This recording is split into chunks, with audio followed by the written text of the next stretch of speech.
سلام به همتون. ما امروز اومدیم با یه چالش جدید. چند تا موضوعی که خیلی راجبش با هم موافق نیستیم. میخوایم نظر شما هم بدونیم. تقریبا خب نه اینکه موافق نباشیم، بالاخره شاید نظرمون نظرهای متفاوتی باشه، ولی خب یه جایی هم دیگه قبول داریم، یه جایی هم نه. احتمالاً یه چالشایی هستش که تو همه زندگی‌ها هست، چون متفاوته. آیا درستش چیه، غلطش چیه نمیدونیم. بستگی به آدما داره.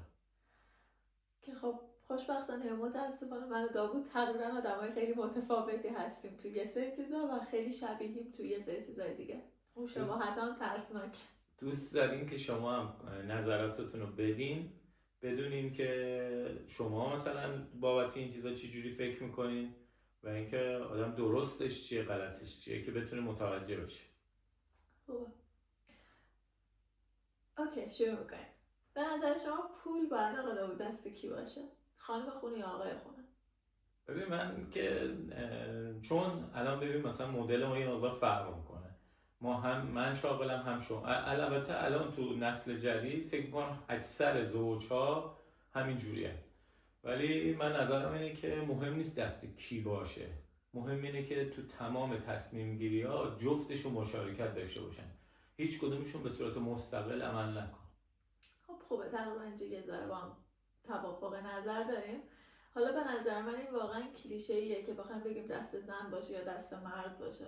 حقیقتشو بخوام بگم و بخوام با شما هم آنست باشم، به نظر من پول باید دست کسی باشه که اقتصادی تره، این کسی که بهتر میتونه برنامه ریزی بکنه. برای مثال من خودم شخصا آدم مناسبی برای نگه داشتن پول به نظر خودم نیستم، چون کلا خیلی فکری راجع به آینده و پس‌اندازی اصلا ندارم. واسه همین به نظر من تو این یه مورد مثلا میتونه دست تو باشه، ولی اینکه بخواد کلیشه‌ای بشه زن و مردی بشه رو خب من موافق نیستم. و اینکه آره منم تا حدودی با این موافقم که کسی که اقتصادی داره، یعنی مسائل خیلی سنجیده تر نگاه میکنه، دست اون باشه حتما.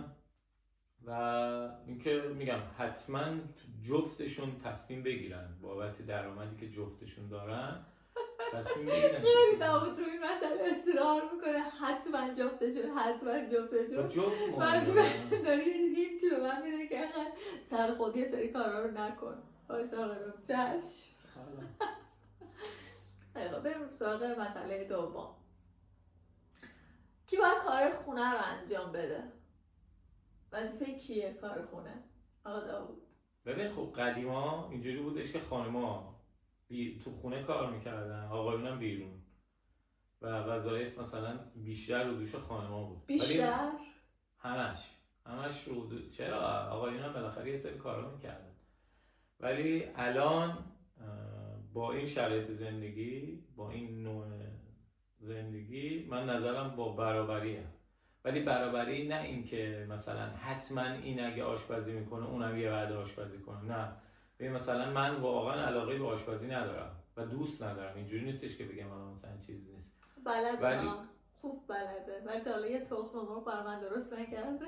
بلدم، ولی به خاطر اینکه مجبور بودم یاد گرفتم. من دوران دانشجویی مجبور بودم یاد گرفتم و میگم علاقه ندارم، میتونم هم درست کنم. ولی خب مثلا اینجوری هم که میگم که خب زن نباید همه کارا رو تو خونه تنهایی انجام بده، مردم باید مشارکت کنه یا یه سری از مسئولیت‌ها رو به عهده بگیره، چون تو کار خونه خیلی زیاده. آفرین، کار خونه خیلی زیاده، اصلا تمومی نداره. بله، به اینکه واقعا من خودم یه سری کار رو اصلا دوست ندارم. واره به نظر من توی این موضوع هم توافق خیلی مهمه. مثلا واقعیت اینه که خب من اصلا نمیتونم جارو برقی بزنم، نه که علاوه بر اینکه دوست ندارم خیلی برام سنگینه، کمر درد میگیرم. واقعا داوود همیشه کمک میکنه. نه دیگه میگم باید یه سری توافق نداره، من غذا درست میکنم. ولی اینجوریه که یه دونه من کردم یه دونه تو کردی هم نباید باشه دیگه. یعنی برابری معنیش هم نیستش که بشینی بشموری من امروز 4 تا کار کردم تو هم حتما باید 4 تا کار کنی. برای اینجوری باشه که یعنی واقعا مسئولیت کسی رو اذیت نکنه. مخصوصا که تو خونه ما یه سری کار هستش که هیچکی مسئولیتشو به عهده نمیگیره. مثلا چی؟ گردگیری. خب گردگیری ها چون که توی لیست مسئولیت‌های داوود نیست، منم چون اصلا علاقه ندارم خونه ما اصولا گردگیری نمیشه. اینم باید یه فکری باهاش بکنم. میرسه موضوع سوم، آیا خونه باید همیشه تمیز باشه آقا داوود؟ به نظر خیر. من بله. چرا؟ ببین نه این که نمیگم که مثلا همیشه، یه وقتایی از آدم حوصله نداره، خیلی خسته است، توانشو نداره، حالا میذاره برای فردا. مثلا چون بعد از اینکه استراحت کردی، بعد از اینکه حالت خوب شد، ولی بعدش دیگه نگو بعد از اینکه تمیز استراحت بشه. کردی حالت خوب شد که یعنی من باید این کار انجام بدم. بعد از اینکه حالمون حالمون خوب شد. ولی منظورم اینه که اینجوری نباشه مثلا 2-3 روز بهش تایم بخوره یا اصلا این خیلی اتفاق تا حالا تو زندگی ما که نیفتاده. من نمیدونم در راجع به چی صحبت میکنیم. کلا دارم میگم، میخوام بچه‌ها از تجربیاتمون استفاده کنن. میگم این تجربه که تو زندگی ما رخ نداده خدا رو شکر، ولی نه واقعا منم موافقم که خونه باید مرتب باشه. حداقل من نمیگم مثلا آب بریز عسل جمع کن این چرت و پرتا که چون اصلا اینجوری نیستم، ولی دوست دارم که مرتب باشه. مثلا اون وقت میگن روغن بریز آب جمع کن، اینه یا نه؟ روغن بریز عسل جمع عسل کن یا جمع. آب بریز عسل جمع کن، یه چیزی بریز عسل رو جمع کن. خیلی عالی. خلاصه که عسل آره به نظر من باید مرتب باشه، ولی واقعا اینجوری هستم. من بعضی وقتا مثلا وسیله رو جمع می‌کنم برام آشپزخونه، میگم حالا ولش کن، همین الان این کارو انجام نده. که این باز من میرسونه به اینکه خیلی آدم با هم توافق کنن دیگه. مثلا یه بار داوود من نشون گفت ازت خواهش میکنم وقتی مهمون داریم شبینا رو جمع می‌کنی میذاری آشپزخونه نذار بمونه، چون دیگه وقتی مهمونا میرن تا یه هفته میمونه. خواهش میکنم همون شبینا رو رسیدگی کن. الان خدا وکیلی نه خب خیلی تغییر کرده، یعنی کلا که دمت گرم. پیشرفت آره خیلی عالی شده. جمع میکنم. میگم موضوع اینه که با آدم باید با هم حرف بزنن. تو این سریال جدید تاسیان بود که من دیدم، آخرین قسمت بود دیگه، سعید دیالوگ خیلی خوب داره که نامه نوشته برای اون عمه، برای دختر نوشته بود، برای دختره نوشته بود که عمه خوند. ولی موضوع اینه که به نظر من خیلی قشنگ گفت، خیلی عالیه که آدم باید با هم حرف بزنن. با حرف زدن به نظر من خیلی از مشکلات حل میشه، خیلی از مشکلات سوء تفاهم برطرف میشه و اینکه میگم بالغانه حرف بزنه دیگه، یه ذره منطقی باشه. بالغانه همون البته الان اینجاست که نشستیم چون 5 دقیقه پیش اینقدر بالغانه با هم صحبت نمی‌کردیم. به داوود دیگه برای یه خونه بخر بزرگ باشه بعد یه دونه پیدا کرده 280 متر، میگه میشه 3 برابر خونه‌مون. میگم داوود 280 متر جا داره، اصلا خونه است کوچیکه هنوز. بعد میگه تو همین رو دست و گردگیری نمی‌کنی، می‌خوایم بریم اونو گردگیری کنیم. همین میگه آقا غیر منطقی. بعدم باید بخونه دیگه، باید با دخل و خرج آدم بخونه. ما شاید اونو بتونیم بخریم ولی موضوع اینه که اذیت میشه. ملکم کن. باش. خیلی خوب کار. ادامه بدیم. بذار ببینم موضوع بعدی چی بود. خانواده تو مهم‌تره یا خانواده من؟ یه مسئله خیلی سختیه این واقعا. به نظر من خیلی خیلی سخته که آدم بتونه منصف و فیر باشه تو این قضیه. من قبلا همیشه فکر می‌کردم خیلی میتونم آدم با انصافی باشم، ولی بعدها متوجه شدم که نه، واقعا به صورت ناخودآگاه شاید حتی، چون خیلی وقتی که بهش فکر میکنم اینجوریه که دوست ندارم اینجوری باشه، ولی به صورت ناخودآگاه همیشه من مشتاقم به سمت خانواده خودم میل میکنه. به شدت خانواده تو رو دوست دارم، همه میدونن، خودشون هم میدونن، ولی اینجوریه که مثلا یا بعضی وقتا یه کاری رو اگه بر خانواده خودم میکنم میخوام بر خانواده تو بکنم، اینجوریه که بعضی میگم نکنه تو ماچ، به شدت خودم رو بعدش مذمت میکنم. میشناسی منو چجوریم، ولی به نظرم تهش دست خود آدم نیست، یه جاهایش نمیتونی خودتو کنترل کنی، به شدت شیطون گول میزنه. ببین خب بالاخره قطعاً آدم وقتی از توی خانواده‌ای که توش بزرگ شده و پدر مادرشن، چون خواهر برادرشن، خیلی براش عزیزتره، خیلی باشون تایمایی رو گذرونده، بعد وارد مثلا چه میگه خانواده جدید میشین، نمیتونه سریعا جای اونو بگیره و اینکه خیلی منصفانه باشی به نظر من خیلی سخته، ولی میشه مدیریتش کرد. یعنی باید بتونی مدیریتش کنی. در درجه اول هم اینم بگم که اولویت همیشه خانواده‌ایه که داری میسازی، بعدش اونا تو جایگاه دوم قرار میگیرن، حالا چه خانواده خودم چه خانواده هدیه.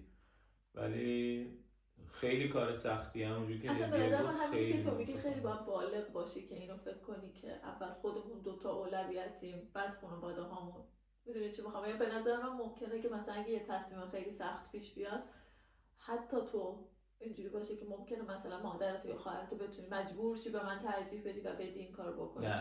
نمیدونم، من اینجوری فکر میکنم، چون من خودم مثلا اگه یه شرط خیلی سخت پیش بیاد متاسفانه شاید مادرمو مجبور شم ترجیح بدم. حالا این نظرته، ولی من موضوع اینه که درستش به نظر فکر میکنم آدم خانواده‌ای که داره میسازه بله خیلی مهمتره، چون دیگه اون خانواده رشدشو کرده، چه بدونم فرهنگش رو دیگه ساخته، اون خانواده پدر و مادر منه که اونجوری تربیت کردن، اونجوری این فرهنگو داشتن، چه بدونم هزار. ولی الان من با اون بستری که از تو اون بزرگ شدم یه سری چیزا رو یاد گرفتم، چه کارهای اشتباهه چه کارهای درست.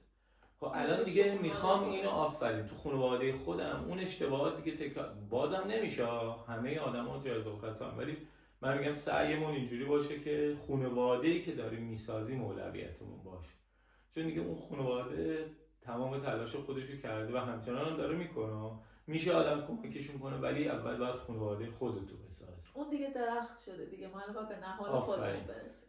نه خب منطقیه، میگم واقعا راجبش که فکرم بکنی حرف شما 100% متین و درسته. موضوع اینه که عمل کردن به یه حرف منطقی، یه بلوغ خاصی خودش دیگه خیلی حرف قشنگ حرف بزنیم، ولی تو عمل اینکه تو عمل نشون بدی که خانواده‌ها رو سعی کنید مدیریت کنید، چون همونجوری که تو برای خانواده‌ت عزیزی، منم برای خانواده خودم عزیزم. درسته، یا همونقدر که خانواده من برای من عزیزه قطعا خانواده تو هم برای تو عزیزه. پس بعد این حق رو باید برای طرف متقابل قائل باشی، همونقدری که حق برای خودت باشه. نه خب من واقعا همیشه سعی میکنم دیدی، ولی میخوام بگم تو حتی شاید اگه یه وقتی به زبونم نیاره ممکنه یه چیزی باشه یا یه احساس شیطانی در من باشه که چرا این کارو کرد، ولی دیگه بالاخره انسانیم دیگه ما.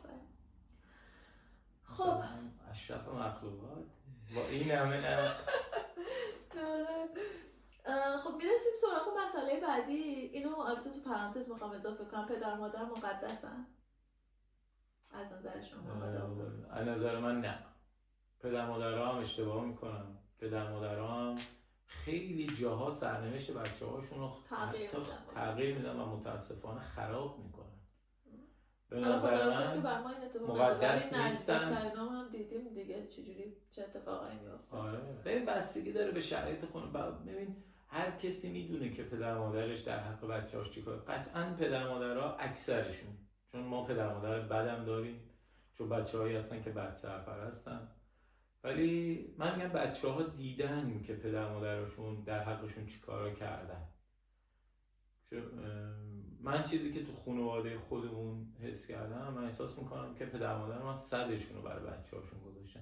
ببین اگر شاید مثلا تو نحوه تربیت یا فرهنگ یه سری ضعف‌ها داشتن، اونم به خاطر اینکه اطلاعات اون دوره و آگاهی اون موقع به نظر من آره یه چیزی بوده که تو لول خودشون بوده، ولی اینکه صدشون رو میذارن برای من خیلی جالب بود و اینکه من همیشه برای من قابل احترام اون کاری که در حق بچه‌هاش کرد.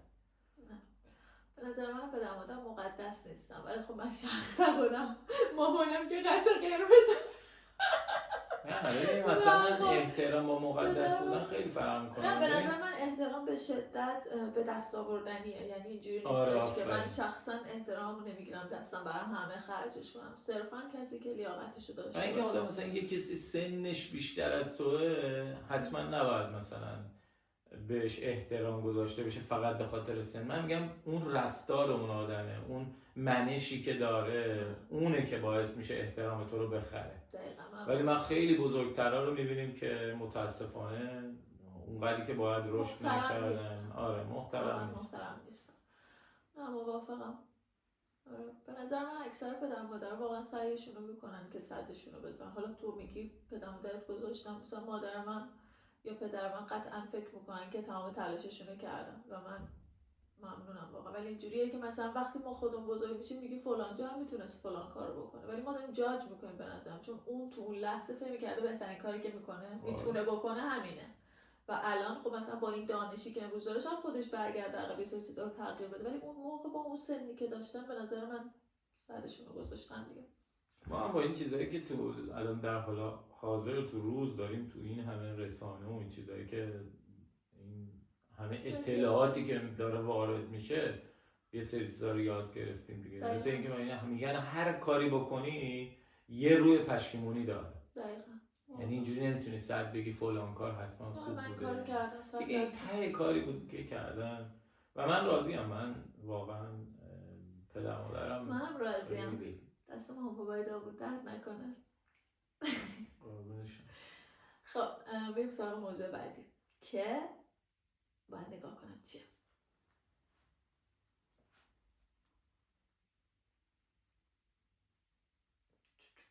من یه دونه یادمه پسورد گوشی ها رو به نظرتون باید داشته باشیم یا نباید داشته باشیم؟ آفرین. خیلی ساده است و کوتاه به نظر من. شفافیت نقطه اصلی هر رابطه است به نظر من. توی یه رابطه‌ای که متعهدانه واردش میشه، یعنی حتی لازمی زن و شوهری باشه، اگه شما دوستم هستین یا پارتنر هم هستین، همخونه هم هستین، اگه یه رابطه نزدیکی با هم دارید باید 100% شفافیت توش باشه. قطعا آدمو دوست دارن که مثلا یه حریم شخصی هم برای خودشون داشته باشن، ولی اون حریم شخصی گوشی و رمز موبایل و نمیدونم تلگرام هم رمز داره و واتساپ هم اینجوری اینا نیست به نظر من کاملا موافقم. یعنی تو زندگی متأهلی یا حتی پارتنر داشتن پسورد گوشی و اینا معنی نداره.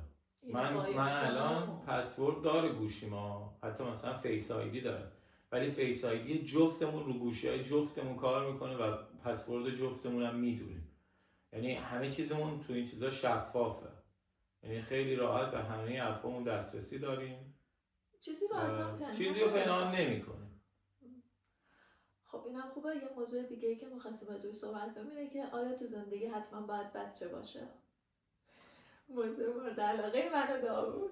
ببین حتما که خب ببین یه سریا اصلا انگار اولویت زندگی، اصلا زندگیشون اینجوریه که ازدواج میکنن که بچه بیارن و میگن حاصل زندگیشه، میوه زندگیشونه. ولی من خیلی با این نظر موافق نیستم. خیلی اصلا چرا؟ شاید هم واقعا آدم تغییر کنه. من نمیتونم 100% رو خیلی باورهام اینه که اگر بخوای تغییر کنی عجله کن، بگو من اگمو فریز کنم چون یه تکتیکش داره میگذره. الان در این شرایط خیلی در این برهه حساس کنونی آره من تو این اصلا به بچه فکر نمی کنم.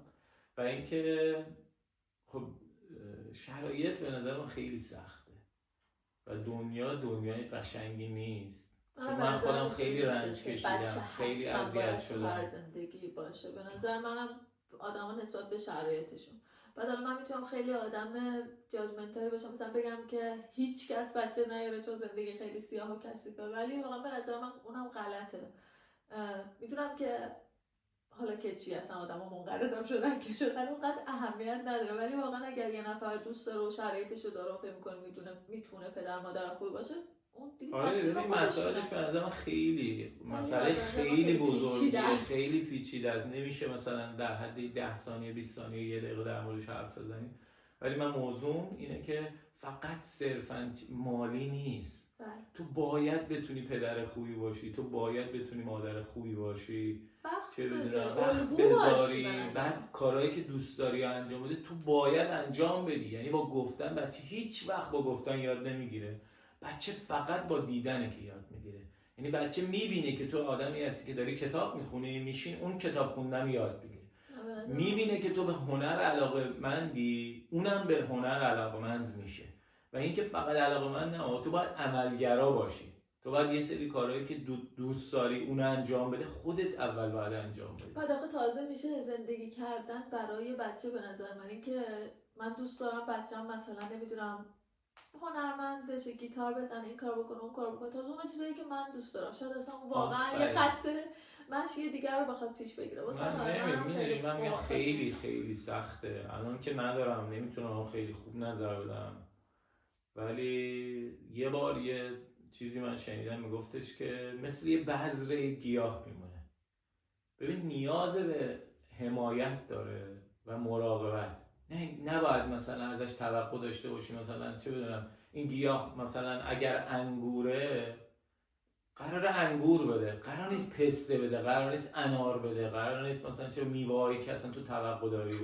این ماهیتش، ذاتش، ژنتیکش، هزار تا عامل میتونه بستگی داشته باشه. خیلی سخته. خیلی سخته. و اینکه یکی از چیزایی که وجود داره منو خیلی اذیت میکنه، احساس میکنم که آزادی من ازم میگیره. واقعا میگم اصلا خیلی کارهای اون کل خانواده رو تحت شعاع قرار میده بچه. یعنی تو باید برنامه‌ریزی کنی همه چیز طبق روال اون پیش بره. حالا بچه‌ها که حالا یه ذره بزرگتر مدرسه میرن میتونم بگم، چون مثلا تو باید تایم تعطیلات تو باید با تعطیلات اون ست کنی. تو باید اکیپ دوستاتو هماهنگ کنی با کسایی که یا بچه کوچیک دارن یا مثلا شرایط بودن با بچه کوچیکو دارن. نمیشه دیگه آدم با هر جنگ بره. واقعا به نظر منم خیلی سخته و اینکه لازم نیست پس حتما بچه باشه تا آدم احساس خوشبختی کنه. بله. شما احساس خوشبختی میکنی؟ بله. عاشق شدی؟ بله من الان واقعا احساس خوشبختی میکنم. خدا رو شکر. مرد باید بیشتر پول در بیاره یا مهم نیست؟ بیشتر نظر من دوست دارم بیشتر در بیارم، ولی زندگی به نظر رقابت نیستش که بین زن و شوهر کدوم بیشتر داره پول در میاره، ولی من ذاتاً دوست دارم و تلاشم دارم میکنم. اولش گفتم من داوود هم شباهت هم زیاد داره، ولی خب شباهت ترسناکه. مناسبه من داوود جفته به شدت آدمای رئیسواری هستیم و اینکه مثلا هی دندونای قدرتمون رو به هم نشون میدیم. مثلا انگار که بهش پرشم گفتم ما تو شیریم که داریم محدودمون رو معین میکنیم، مثلا من قوی ترم، اون میخواد نشون بده نه من قوی ترم. این هست واسه همین درک میکنم که مثلا میگه براش مهمه که مرد بیشتر درآمد داشته باشه، ولی برای من از لانگ هست که درآمد حدی باشه که منو ملکه کنی فرقی نداره که درآمدش بیشتر باشه. ولی ببین مثلا من خود این تجربه که تو این مهاجرت داشتیم، من تو حالا ایران شرایطم خیلی بهتر بود. من جایگاه شغلی خوبی داشتم، درآمد خوبی داشتم، چون وسیله زیر پام بود، هزار تا امکاناتی بودش که خب از قبل ساخته شده بود. یعنی من با یه سابقه کاری با یه در مقایسه با من داری میگی یا خودتو کلا؟ خودم کلا میگم. بعد که اومدم مهاجرت کردم اینجا انگار قشنگ اومدم زیر صفر. یعنی من تازه باید میومدم بیس اینجا، یعنی زبان این کشور یاد میگرفتم.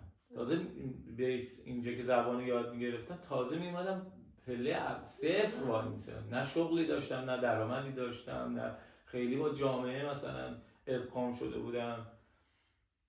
برام خیلی سخت بود. چون تو اون موقع تو اون دوران خیلی درآمد داشتی و درآمد خیلی خوبی بود و خیلی کمکی بود برای خانواده خودمون. و اینکه من جنگیدم دیگه، من جنگیدم که بتونم به یه جایگاهی برسم و امروز حالا نمیگم حالا همچین چیز خاصی نیست، چون الان جایگاه معمولی. شما تو ایران درس خوندی و مهندس عمران بودی، اومدی اینجا ولی مهندس عمرانی. الان جایگاهی که تو ایران داشتی رو اینجا داری، فقط حالا سابقت به مقدار اینجا. ولی خب دوباره مثلا سابقه رو باید اینجا جمع کنم و میگم حالا چند دقیقه قبل هم گفتم احساس خوشبختی میکنم بابت همین که تونستم این پله ها رو همینجوری دونه دونه بیام بالا و قطعاً یعنی اگه تو نبودی فکر کنم شرایط اینقدر دیگه راحت نمی بود. خدا رو شکر. خوبه، مرسی هستی.